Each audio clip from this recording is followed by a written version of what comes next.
E aí galera, o meu nome é Iago e bem-vindos ao primeiro podcast deste canal.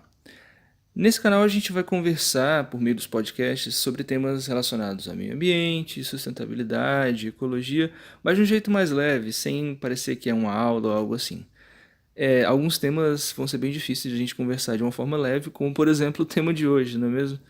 Porque, bom, é meio difícil conversar de uma forma leve sobre uma tragédia como essa que aconteceu no município de Brumadinho, que fica na região metropolitana lá de Belo Horizonte. Estou falando do rompimento, né, da barragem do Córrego do Feijão, que é uma barragem da mineradora Vale, e que, infelizmente, desde sexta-feira passada a gente vem ouvindo e relatando notícias sobre o rompimento da barragem e os efeitos que esse rompimento teve na vida daquela cidade, e não só daquela cidade, mas também de todas as cidades e do meio ambiente que estão, né, na bacia ali do rio Paraopebas, que é o rio onde os rejeitos que estavam contidos nessa barragem acabaram indo parar, né? Então, hoje a gente vai conversar um pouquinho sobre isso, ver por que isso aconteceu, né? Por que no Brasil e no mundo a gente adota esse tipo de barragens de rejeito para contenção desses rejeitos, porque não existe um outro meio mais eficiente para lidar com essa questão, e vamos ver também quais são os possíveis impactos que esse acidente barra tragédia pode causar. Então, primeiro de tudo, né, lamentar esse ocorrido, dizer que é uma situação muito triste, uma situação que realmente nenhum de nós deseja passar, e a gente deseja que, na verdade, essas coisas nunca aconteçam, mas elas acontecem no Brasil com um pouco mais de frequência do que em outros lugares, né? Até agora, no momento em que esse podcast está sendo gravado, há uma contabilidade de 60 mortos e, se eu não me engano, mais de 200 pessoas que ainda não foram encontradas, né? São pessoas que estão desaparecidas. Muito provavelmente essas pessoas não estão mais vivas, né? Estão soterradas, o que é muito triste.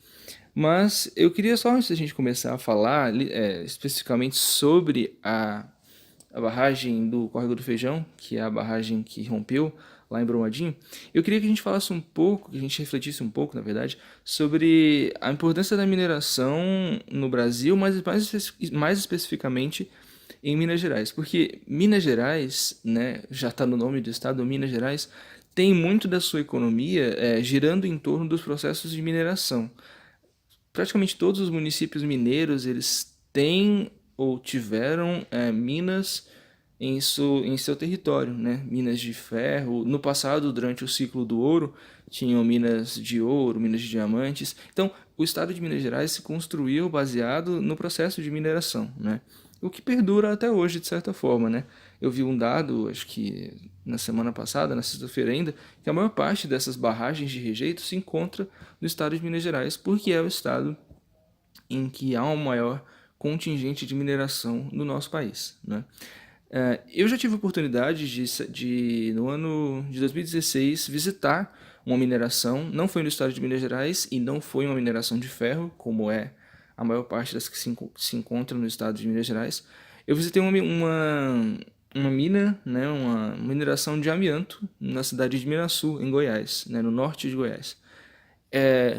Pelo que eu vi quando a gente estava lá, pelo que a gente pôde ver, essa mineração ela não era uma das maiores, né? Existem minerações muito maiores, é uma mineração classificada como mediana, mas eu achei o tamanho da mineração impressionante. Um lugar assim muito grande, você vê que emprega muitas pessoas, isso é um fato. A economia da cidade de Miraçu, que é a cidade que eu visitei, gira basicamente em torno, girava até 2007 mais ou menos, girava em torno da mineração de amianto, né? Depois houve a construção da usina de Serra da Mesa, né? Da usina hidrelétrica de Serra da Mesa, e então houve uma diversificação um pouquinho maior do, da economia da região, mas ainda assim a mineração de amianto daquela região exerce um papel muito importante e muito preponderante na economia. E no meio ambiente nem se fala, né? Assim, quando você chega na cidade de Minasu, que é essa cidade que eu visitei, o que mais te impressiona, a coisa que mais te chama a atenção, realmente é a mina de amianto que está sendo explorada lá, que realmente é um negócio muito grande e que envolve muitos processos. Muitos desses processos são, assim, você vê a olhos nus que são prejudiciais ao meio ambiente, ou pelo menos que mudam o meio ambiente de uma forma muito efetiva, muito assim drástica, né? Mas então, sobre a mineração, é importante a gente pensar, né? Assim, eu sei que nesse momento que os ânimos estão muito aflorados e que a gente vê o acidente barra crime ambiental que aconteceu lá em Brumadinho, a gente tá tudo muito fresco, é difícil a gente pensar um pouco assim, racionalmente. Mas se a gente pensar, a mineração ela é o segundo maior produto, né? Os produtos de mineração são o segundo maior produto de exportação do Brasil, não é? Nós somos um país que ainda hoje vive de exportação de matéria-prima, basicamente produtos agropecuários e também os produtos da mineração. A gente exporta para outros países, para os países desenvolvidos, que usam essa matéria-prima para então fazer produtos a partir dessa nossa matéria-prima mineral. Então, a mineração é muito importante para a balança econômica brasileira. Então, como é que a gente faz, né? Como é que a gente encara, como é que a gente lida com isso? Porque a gente tem uma atividade econômica que é extremamente importante para o Brasil, para a balança econômica, para a geração de empregos, porém essa mesma atividade econômica, ela é extremamente poluidora, ela é extremamente perigosa, no sentido de que ela gera muitos riscos que são inerentes a esse tipo de atividade. Você operando bem ou operando mal, esses riscos vão estar lá, né? É claro que se você operar mal, eles vão ser mais suscetíveis de acontecer. Se você operar bem, vão ser menos suscetíveis, mas eles estão lá de uma forma ou de outra. Então, como lidar com isso? Como você trabalhar para que esses impactos que são inerentes dessa atividade sejam minimizados? Ah, as leis ambientais, a legislação ambiental que é proposta pelo poder público, essas legislações ambientais elas têm diversos sistemas de controle, né? Elas propõem diversos sistemas de controle que devem ser obrigatoriamente adotados pelas empresas que desenvolvem essas atividades, como a mineração, né? Então, são sistemas de controle para evitar a poluição do ar, ou para diminuir a poluição do ar, para diminuir ou evitar ao máximo a poluição da água, do solo. Então, existem esses sistemas de controle, eles estão lá na lei, porém a gente bate, quando a gente fala nesse negócio de execução da lei no Brasil, a gente bate num negócio que é chamado de burocracia e falta de aparato do Estado para fazer cumprir esses sistemas de controle, né? Então a gente até que tem uma legislação muito boa nesse sentido, mas infelizmente não é cumprida pela maior parte das empresas porque falta realmente a fiscalização, né? Ah, essas barragens de rejeito, né? Elas, na verdade, se a gente for pensar, elas foram construídas, né? Elas foram pensadas, digamos assim, para mitigar efeitos dos impactos ambientais de como era feito a extração e o descarte desse rejeito antigamente. Por incrível que pareça, esse rejeito ele era jogado diretamente no rio. Isso quando a mineração ela não tinha essas proporções industriais, digamos assim, que tem hoje, né? Desde que a mineração ela adquiriu esse aspecto industrial de larga escala, há essa preocupação com esse acondicionamento dos rejeitos. Mas quando não havia esse caráter industrial em larga escala, as pessoas que trabalhavam nessas atividades, elas simplesmente jogavam os rejeitos nos rios, né? Então, de certa forma, as barragens de rejeito, elas são melhorias, entre aspas, de um sistema que já foi bem ruim. Mas não é por isso que esse sistema é bom, né? Existem pessoas que estão pesquisando alternativas, né? Formas alternativas para contenção e para armazenamento desses e para disposição desses rejeitos. Mas afinal, o que é uma barragem de rejeito, né? Essas barragens de rejeito nada mais são do que estruturas normalmente de terra, né? Normalmente elas são construídas de terra, né? É uma barragem, né? Construída normalmente em um curso hídrico ali, né? E essa barragem, ou perto de um curso hídrico, e normalmente essa barragem ela é feita de terra. Em algumas situações, ela pode ser feita do próprio rejeito, o que é muito complicado, muito perigoso, ou ela pode ser feita de concreto também. É muito mais raro ela ser feita de concreto porque fica muito mais caro, né? E a gente sabe que, infelizmente, as empresas elas sempre buscam a alternativa mais barata e não necessariamente a alternativa mais segura, né? Então, elas são basicamente as barragens de rejeito, elas são basicamente paredes de terra, em sua maioria, que servem para conter os rejeitos da atividade de mineração. O que é um rejeito? O rejeito, ele é a fração que não tem valor econômico decorrente do processo de concentração do minério. O que é isso? Vamos tentar entender.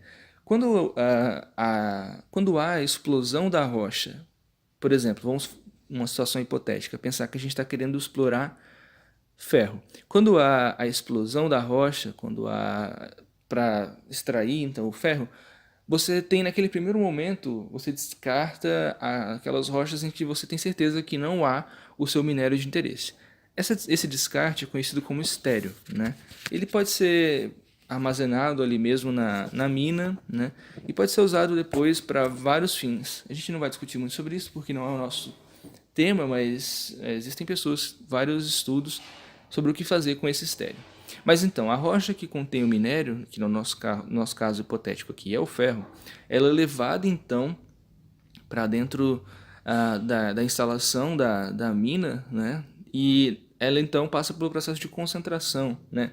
Para você retirar ali todas as impurezas e ficar só o seu minério mesmo de interesse, né? Que no nosso caso hipotético, repetindo, é o ferro.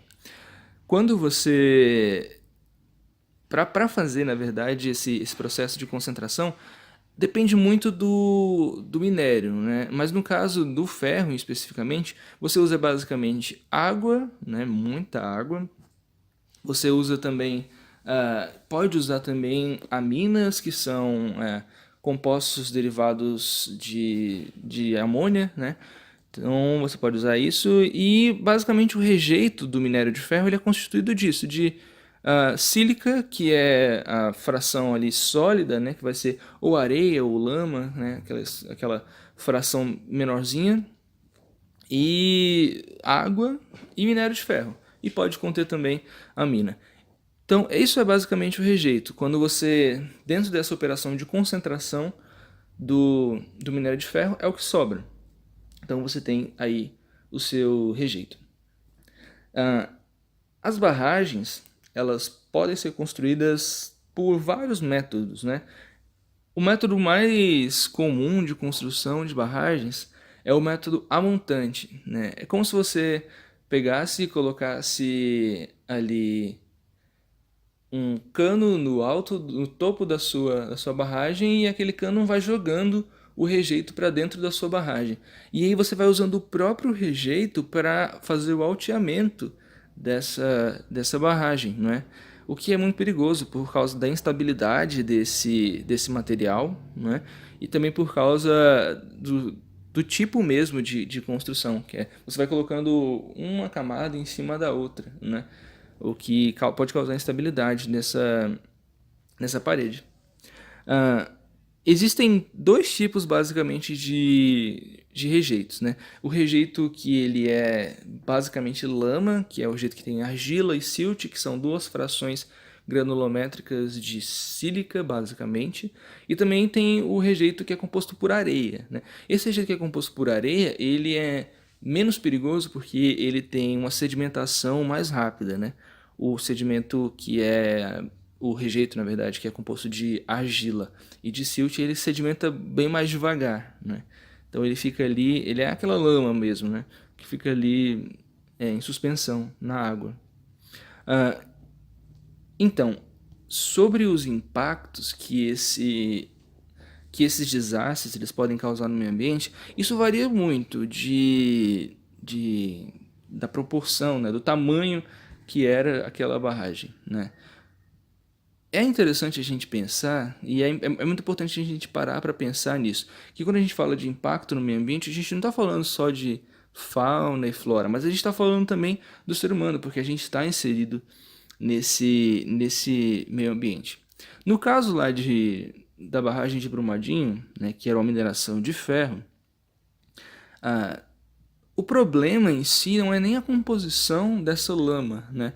Porque De acordo com várias fontes que estão sendo divulgadas na imprensa, de acordo com o próprio site da Vale, que, bom, nessas horas a gente tende a desconfiar, né? Mas enfim, é o que está lá no site.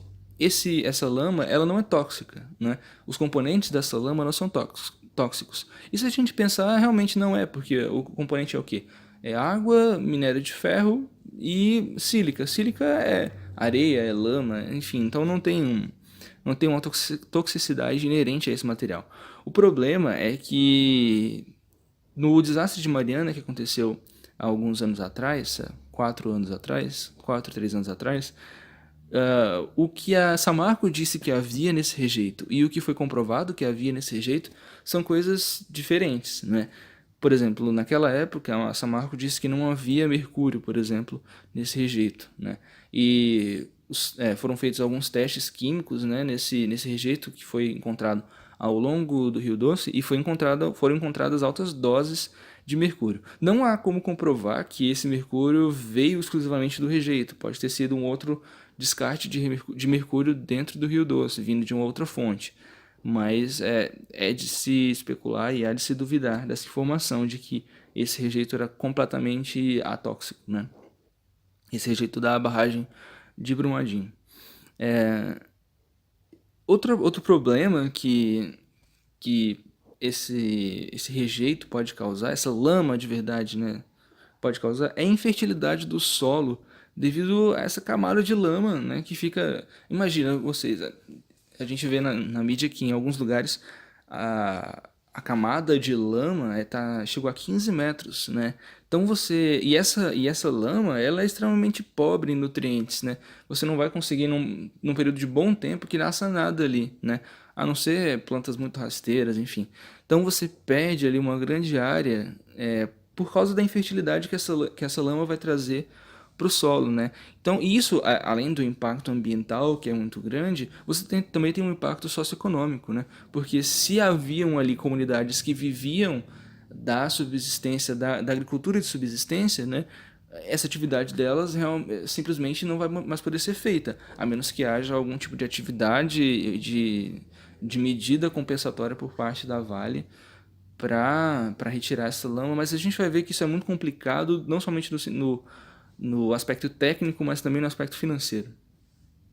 Outro problema que também ocorreu lá em Mariana, que pode acontecer e deve estar acontecendo, na verdade, nesse caso de Brumadinho, é o soterramento de nascentes. No caso de Mariana, da usina da barragem do Fundão, ela é uma barragem muito maior, ou seja, tinha uma quantidade de rejeitos muito maior, né? Então, vocês imaginam que o estrago que foi feito ao meio ambiente foi muito maior. Porém, nesse caso da barragem do Córrego do Feijão em Brumadinho, a gente tem um volume menor, mas que mesmo assim tem um potencial de soterramento das nascentes ali que desaguam no rio Parauapebas muito grande, o que é de se preocupar, porque você tem ali diversas cidades que dependem, que têm o seu abastecimento de água dependente desse rio, né? Outro possível efeito, né, alguns pesquisadores eles sugerem que alguns surtos de doenças, principalmente doenças relacionadas ao mosquito Aedes aegypti, tenham sido causadas, né, por causa da morte dos predadores desse mosquito que se encontravam ali na bacia do Rio Doce, né? Então, já que houve a morte desses bichos, né? Porque há uma mortandade gigantesca de toda a fauna que se encontra ali nos rios, né? Porque você simplesmente injeta uma quantidade de lama tão grande que você acaba com o oxigênio que há dentro dessa água, né? Então você acaba tendo uma mortandade muito grande dos animais que se encontram no rio, né, na bacia ali do rio. E isso pode causar então um desequilíbrio ecológico que fez com que a população de mosquitos Aedes aegypti, se multiplicasse e possa ter causado esse surto de algumas doenças, né? Ah, entre vários outros, na verdade, impactos que podem ter sido causados, né? A gente, na verdade, até hoje ainda não tem uma resposta concreta sobre qual foi o impacto, qual foi o dano total desse desastre barra crime ambiental que aconteceu em Mariana. E provavelmente a gente também vai demorar bastante para ter essa resposta com relação a esse episódio agora de Brumadinho, né? Eu estava dando uma lida ontem, quando eu preparava esse podcast, no EIA-RIMA da barragem do Fundão, lá em Mariana. Para quem não sabe, o EIA-RIMA é o estudo de impacto ambiental que é feito quando você quer implantar, quer fazer a implantação de um empreendimento como esse, não é? E isso é o EIA, Estudo de Impacto Ambiental, né? E o RIMA é o relatório que mostra para a sociedade quais foram os resultados obtidos nesse estudo de impacto ambiental. E ali nesse estudo de impacto ambiental feito para a barragem de Mariana havia vários possíveis impactos da construção dessa barragem. Então, a construção em si da, da barragem, ela já gera impactos, não é uma coisa que não gera impactos.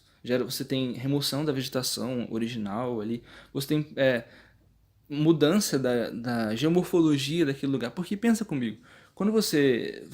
Eu não sei se vocês já tiveram a oportunidade de ver de perto uma mineração, né? Uma mineração a céu aberto, porque existem minerações que são subterrâneas. Aqui no Brasil, bem poucas, mas aqui a maior parte é mineração a céu aberto. Mas se vocês tiverem, já tiverem tido assim a oportunidade de visitar, ou mesmo ver assim uma mineração, a gente vê claramente que há uma mudança na paisagem local, na geomorfologia do local muito grande, né?